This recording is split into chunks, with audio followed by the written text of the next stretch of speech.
उत्तर प्रदेश के Jhansi railway station के पास एक कॉलोनी है और उस कॉलोनी में एक शख्स रहता है मुशारिक। मुशारिक 9 फरवरी 2026 की सुबह सुबह बाजार में पहुंच जाता है और वो परचूने की दुकान खुलने का इंतजार करता है। अब जैसे ही दुकान खुलती है तो वो तुरंत उस दुकान पे जाता है और दुकानदार से कहता है कि मुझे 1 क्विंटल नमक चाहिए। दुकानदार उसे 1 क्विंटल नमक दे देता है। अब ये जैसे तैसे करके उस 1 क्विंटल नमक को अपने घर ले जाता है, घर के अंदर घसीटता हुआ ले जाता है। उसके बाद घर को अंदर से बंद कर लेता है और जब घर के आंगन में जाता है तो दोस्तों वहाँ पे इसके भाई की लाश पड़ी हुई थी और लाश जो है उसकी आंखें खुली हुई थी। मुशारिक जैसे ही अंदर जाता है, लाश की तरफ देखता है तो ऐसा लगता है कि जैसे इसका भाई मरने के बाद भी इसे देख रहा है। इसके बाद वो क्या करता है, घर के आंगन में ही गड्ढा खोदता है और जब वो गड्ढा खोद रहा था तब भी इसके भाई की लाश जो है इसी की तरफ देख रही थी। इसे देखने में ऐसा लग रहा था कि जैसे वो लाश ये सारी हरकत को होते हुए देख रही है। मुशारिक अपने भाई की लाश को उस गड्ढे में डालता है, इसके बाद उसके ऊपर नमक डालता है और जब नमक डाल रहा होता है तब भी वो अपने भाई के चेहरे की तरफ देखता है तो उसकी आंखें मुशारिक को ही देख रही थी। ये देखकर उसे अंदर ही अंदर बड़ा दुख भी हो रहा था कि वो अपने भाई के साथ कर क्या रहा है। इसके बाद वो उस लाश को अच्छी तरह से बंद करके ऊपर से मिट्टी डाल के टाइल वाइल लगा के आंगन को पहले की जैसा कर देता है और फिर वहाँ से चला जाता है। अब दोस्तों होता क्या है, जब भी मुशरिक रात को सोता था तो उसकी आंखों के सामने वही वाला पल आ जाता था जब वो अपने भाई के लिए गड्ढा खोद रहा था और उसके भाई की लाश उसे देख रही थी। उसे मानने में ऐसा लग रहा था कि जैसे भाई की लाश उससे कुछ कह रही हो, लेकिन मुशारिक ने उसकी तरफ एक भी बार नहीं देखा और अपने भाई की कब्र घर के अंदर खोदी और उसमें ही उसे दफना दिया। अब मुशारिक को रात को लगता था डर, क्योंकि जब भी वो सोता था तो उसके भाई का चेहरा उसके सामने आता था। वो सोचता था कि मैं किसी से कहूँ या नहीं कहूँ, अगर मैंने किसी से कह दिया तो पुलिस मुझे गिरफ्तार करके ले जाएगी और ज़िंदगी भर जेल में काटनी पड़ेगी।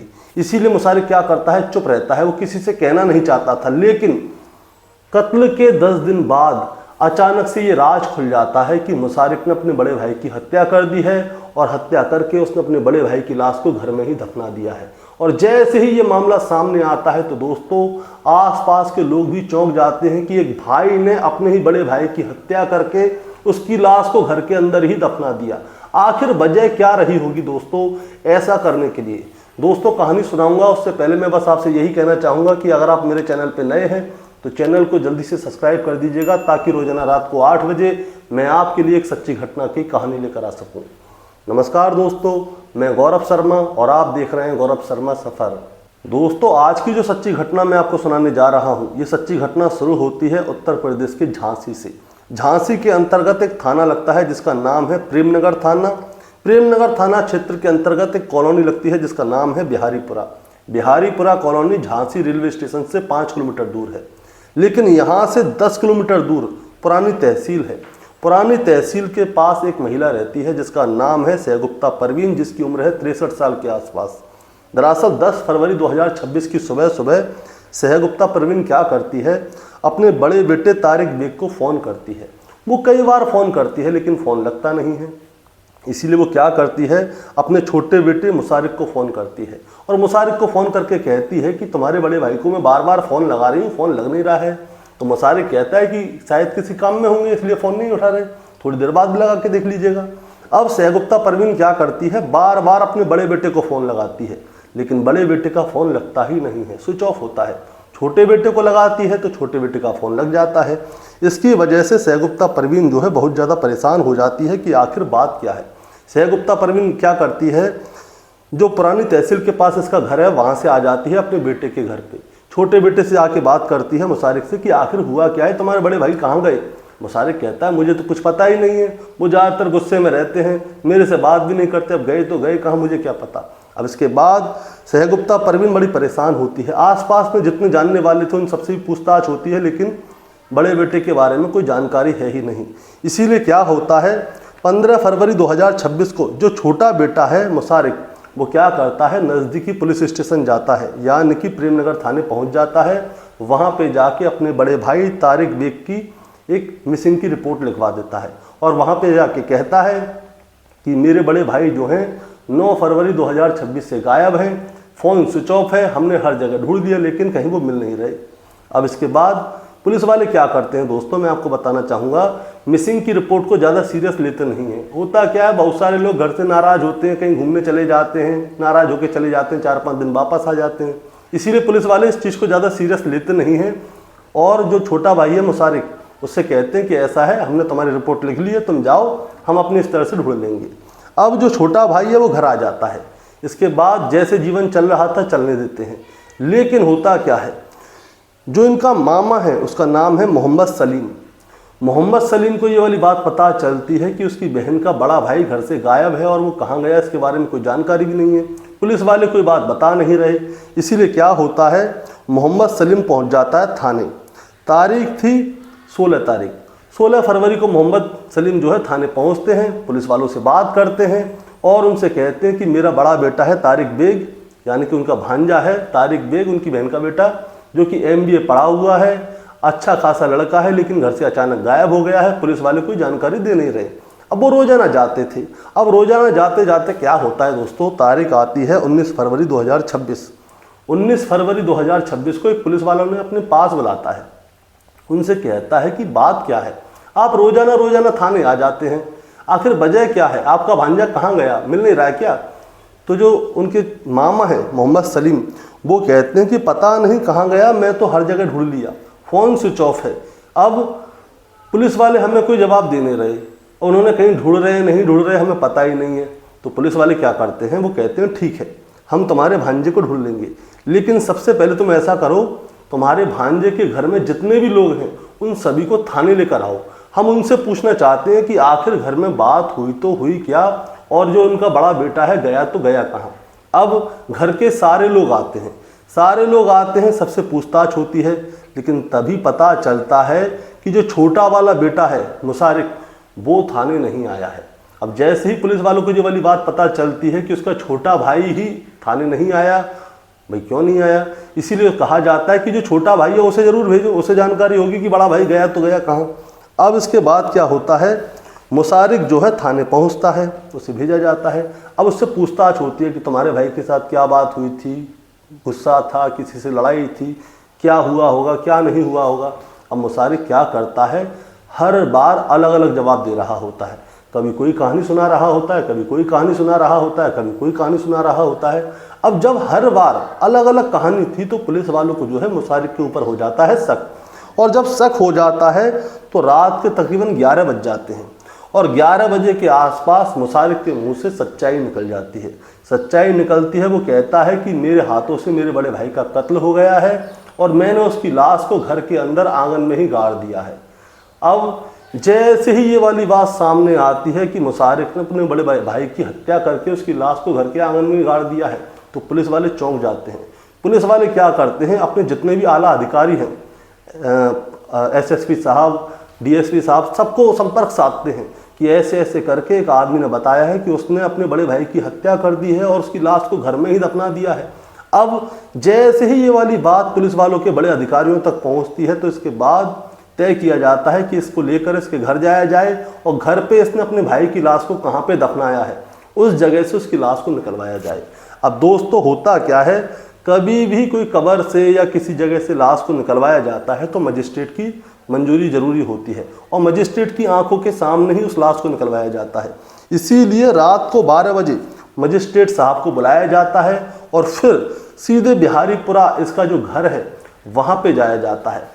और जो मुशरिक है उसे पुलिस वालों ने पकड़ा हुआ था, 2 से 3 मजदूर भी थे, पुलिस की पूरी बटालियन थी, मजिस्ट्रेट साहब थे। अब रात को 12 बजे बिहारीपुरा में इतनी सारी पुलिस पहुंचती है कि लोग देखते हैं तो चौंक जाते हैं कि आखिर इतने सारे लोग यहाँ पे करने क्या आए हैं।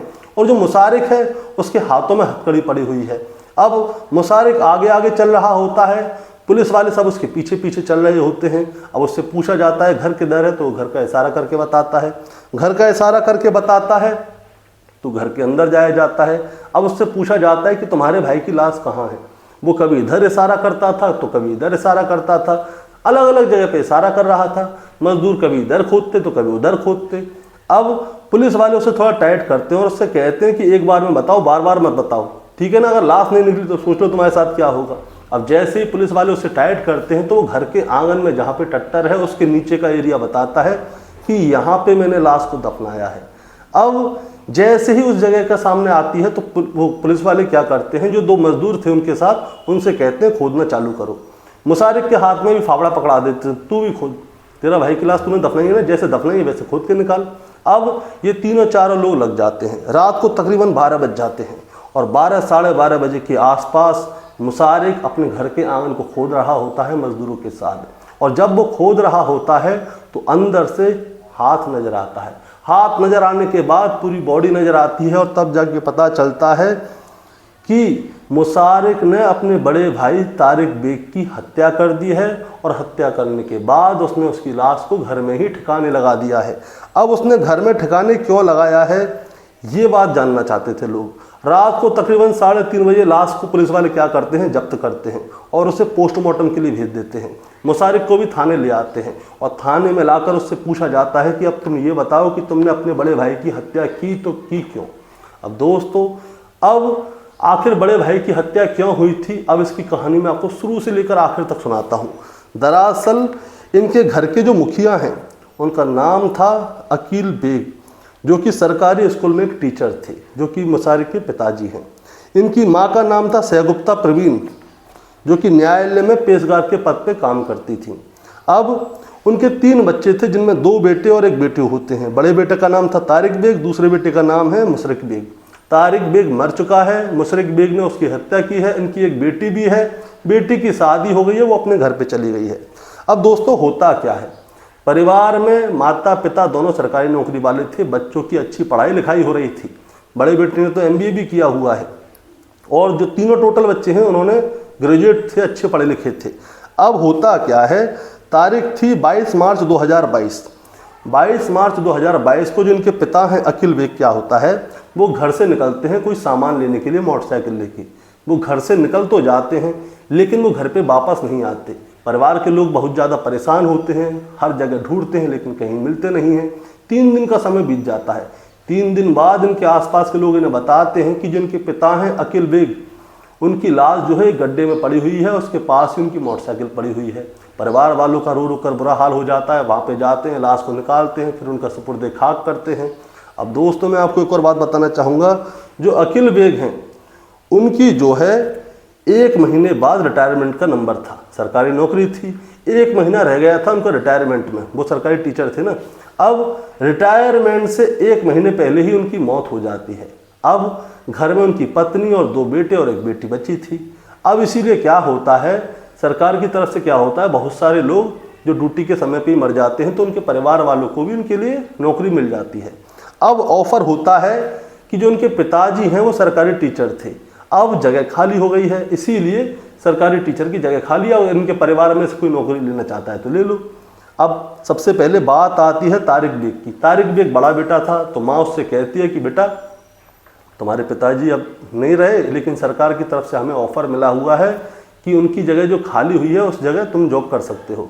लेकिन जो तारिक बेग है वो कहता है कि माँ, मैं पढ़ा लिखा आदमी हूँ, MBA किया हुआ है, मैं कुछ करना चाहता हूँ, मैं सरकारी नौकरी नहीं करना चाहता। आप ऐसा कीजिए, जो मेरा भाई है छोटा मुशारिक, आप उसे ये नौकरी दिलवा दीजिए ताकि उसकी नौकरी लग जाए और मैं अपना काम भी कर लूँ, दोनों भाई अपने अपने में खुश रहेंगे।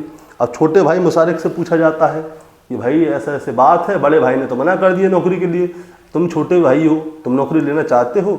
मुशारिक कहता है कि माँ, जैसे आप कहो वैसे मैं कर लूँगा, बड़े भाई अगर नहीं लेना चाहते तो मैं ले लूँगा नौकरी। अब इसके बाद में जो मुशारिक है उसे सरकारी नौकरी मिलती है, लेकिन सरकारी नौकरी में उसे टीचर का पद नहीं मिलता, उसे पद मिलता है चपरासी का। उसकी वजह है, टीचर की नौकरी के लिए CTET और बहुत सारी चीज़ें करनी पड़ती हैं, कोर्स वगैरह, वो उसने किए नहीं थे, ग्रेजुएट था, लेकिन जो सरकारी टीचर के लिए उसको क्वालिफिकेशन चाहिए थी वो उसने पास नहीं कर पाता, इसीलिए उसे चपरासी की नौकरी मिल जाती है। अब चपरासी की नौकरी मिल जाती है, बड़ा भाई नौकरी की तलाश में है, छोटा भाई स्कूल में चपरासी बन चुका है। माँ थोड़े दिन बाद रिटायर हो जाती है। रिटायर होने के बाद उनके पति तो पहले ही ख़त्म हो चुके थे, अब पति भी ख़त्म हो चुके, रिटायर भी हो गई। इसके बाद क्या होता है, पति की याद में वो थोड़ी बीमार रहने लगती हैं। होता क्या है, जब पति पत्नी साथ में रहते हैं, कोई एक ख़त्म हो जाए तो दूसरा बड़ा परेशान रहता है।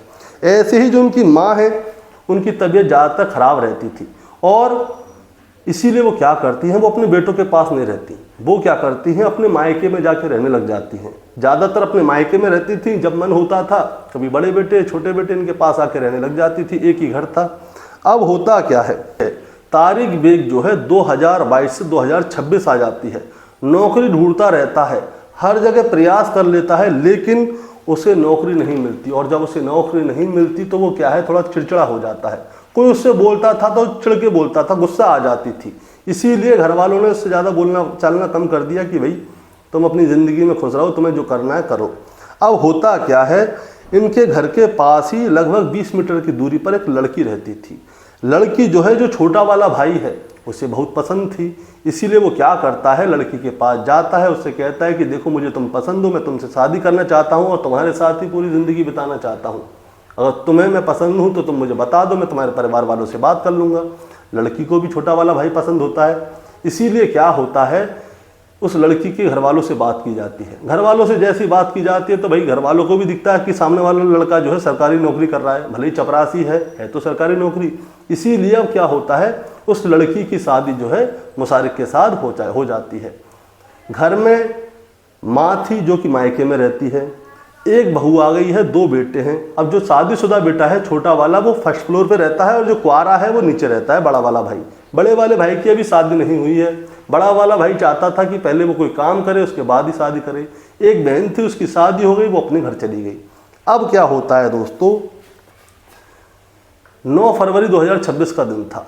9 फरवरी 2026 को क्या होता है, जो माँ है वो अपने मायके गई हुई थी और जो बहू है वो भी अपने मायके गई हुई थी। घर ज़्यादा से ज़्यादा 20 मीटर की दूरी पे था उसका मायके का। अब घर में क्या होता है, दोनों भाई थे, छोटा भाई और बड़ा भाई। छोटा भाई जो है फर्स्ट फ्लोर पे रहता है और बड़ा भाई नीचे वाले फ्लोर पे रहता है। छोटा भाई क्या करता है, 9 फरवरी 2026 की सुबह ही सुबह वो जागता है और नीचे आता है। नीचे आता है तो नीचे बड़े वाले भाई ने क्या है, दरवाज़ा बंद किया हुआ था, वो बार बार खटखटाता है।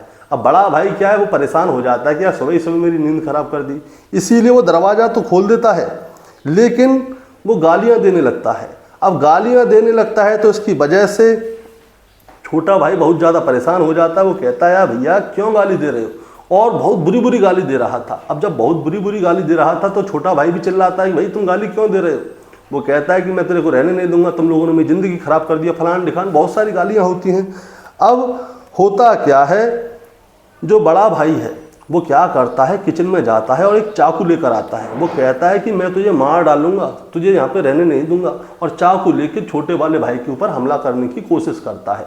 अब जैसे ही छोटे वाले भाई के ऊपर हमला करने की कोशिश करता है, इतनी ही देर में क्या होता है, जो छोटा भाई है उसके हाथ में कहीं से कुल्हाड़ी आ जाती है। वो कुल्हाड़ी उठा के अपने भाई के सर में दे मारता है। अब जैसे ही वो अपने भाई के सर में कुल्हाड़ी देकर मारता है तो वो उसका भाई जो है एक ही बार में नीचे गिर पड़ता है। और जैसे ही नीचे गिरता है तो उसका जो छोटा भाई है वो बड़े भाई के गले पे भी दूसरी बार कुल्हाड़ी मारता है। और इसके बाद जो उसका बड़ा भाई चाकू लेकर आया था रसोई से, उस चाकू से कई बार उसके छाती पे, गर्दन पे बार करता जाता है और तब तक बार करता है जब तक कि उसका बड़ा भाई मर नहीं जाता। दोनों भाइयों के गुस्से का लेवल देखिए। बड़ा भाई तो मारने की धमकी दे रहा था, लेकिन छोटे भाई ने बड़े भाई को मार डाला।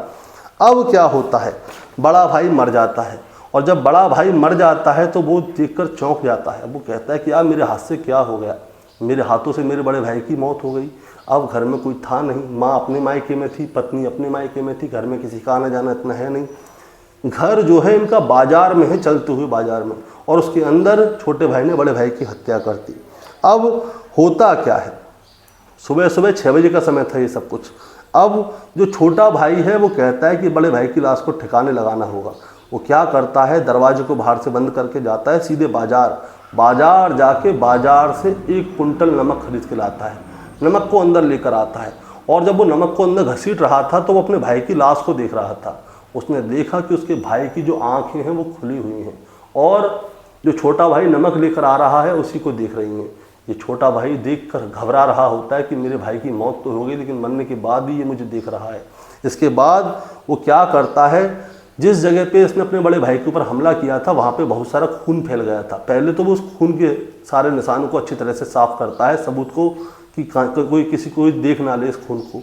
इसके बाद वो घर के आंगन में लेके जाता है अपने बड़े भाई की लाश को, और घर के आंगन में गड्ढा खोदना शुरू करता है। पूरे 5 घंटे तक ये आंगन में गड्ढा खोदता है, सुबह से लेकर दोपहर हो जाती है। और जब जब ये अपने भाई की लाश की तरफ देखता था तो उसकी लाश इसी को देख रही थी और ये घबरा जाता था कि इसके भाई की लाश इसे देख रही है, कहीं ऐसा तो नहीं जिंदा हो, लेकिन भाई तो मर चुका था। ये अपने भाई की लाश को उस गड्ढे में डालता है और गड्ढे में डालने के बाद उसके ऊपर नमक बिछा देता है और नमक से अच्छी तरह से उसकी लाश को ढक देता है ताकि इसके भाई की लाश गल जाए। और उसके बाद ऊपर से मिट्टी डालता है, मिट्टी के ऊपर टाइलों को अच्छी तरह से बिछा देता है, ऐसे कि जैसे कुछ हुआ नहीं है। और इसके बाद वहाँ से चुपचाप निकल जाता है और जैसे ज़िंदगी रोज़ाना जीता था वैसे ही जी रहा था। लेकिन जब इसकी माँ अपने बड़े वाले बेटे को बार बार फ़ोन करती है तो फ़ोन लगता नहीं है और जब फ़ोन नहीं लगता तब जाके ये वाली बात पुलिस तक पहुँचती है। और जब पुलिस वाले भी इस मामले को नहीं देखते, लेकिन मामा क्या है बार बार जाके पुलिस वालों के पास जाता था। अब इसीलिए पुलिस वाले क्या है इस मामले पे ध्यान देते हैं और ध्यान देते हैं तब जाके पता चलता है कि छोटे भाई ने बड़े भाई की हत्या कर दी है और हत्या करने के बाद लाश को अपने ही घर के आंगन में दफना दिया है। दोस्तों, छोटे भाई को गिरफ्तार कर लिया गया है, लेकिन दोस्तों इस कहानी को सुनाने का मतलब आपको परेशान करना है, विचलित करना बिल्कुल नहीं है। बस आपको बताना है, जताना है। बताना जताना ये है कि जब पुलिस ने इसको पकड़ा था, बड़े भाई की लाश को निकलवाया था, तो मीडिया वाले जो हैं इसके भाई के पास जाते हैं, जो छोटा वाला भाई है उसके पास जाते हैं और उससे पूछते हैं कि तुमने अपने बड़े भाई की हत्या क्यों कर दी, क्या वजह थी, प्रॉपर्टी की कहानी थी क्या कि तुम सारी प्रॉपर्टी तुम्हारे हिस्से में आ जाए। तो छोटा भाई बोलता है कि हमारे पास इतनी प्रॉपर्टी है ही नहीं, हमारे पास ले दे के एक घर है, बस इस घर के लिए मैं अपने भाई को क्यों मारूंगा। दूसरी बात ये थी कि जो मीडिया वाले हैं वो छोटे भाई से पूछते हैं कि कहीं ऐसा तो नहीं कि जो बड़ा भाई है और तुम्हारे पत्नी है इन दोनों के बीच में कोई संपर्क हो, पीछे से प्यार मोहब्बत करते हो, तुम्हें पता चल गया हो इसीलिए तुमने अपने बड़े भाई को मार डाला। लेकिन ऐसा कुछ था नहीं। सब लोगों का मानना ये था कि देखिए जो छोटा भाई है वो तो सरकारी नौकरी पे चला जाता है, बड़ा वाला भाई घर में फालतू रहता है। मीडिया वालों ने क्वेश्चन किया था लेकिन ऐसा कुछ भी नहीं था, पत्नी बिल्कुल सही थी, न बड़े भाई के साथ कुछ गलत था, न कोई भी बात थी। लेकिन जो छोटा भाई है वो साफ कहता है कि मेरा भाई मेरे से नाराज रहता था, लड़ता था, झगड़ता था, उसकी नौकरी नहीं लगी थी, वो चिड़चिड़ा रहता था, इसीलिए उस दिन उसने मेरे को मारने की कोशिश की, मैंने अपना बचाव किया तो मैंने अपने बड़े भाई की हत्या हो गई। लेकिन बचाव में ऐसी हत्या होती नहीं, वो चाहता तो चाकू छीन के फेंक सकता था, अपने भाई को काबू कर सकता था, कमरे में बंद कर देता, ये थोड़ी ना कुड़ाले उठा के अपने भाई को ही मार डाले। अब दोस्तों इसके बाद क्या होता है, मीडिया वालों ने एक सवाल और किया। एक सवाल ये था कि जो उसके पिता थे वो रिटायरमेंट से सिर्फ 1 महीने पहले ही मर गए। ऐसी क्या बात थी कि वो रिटायर नहीं हुए, उससे 1 महीने पहले मर गए और संदिग्ध परिस्थितियों में उनकी मौत हुई थी।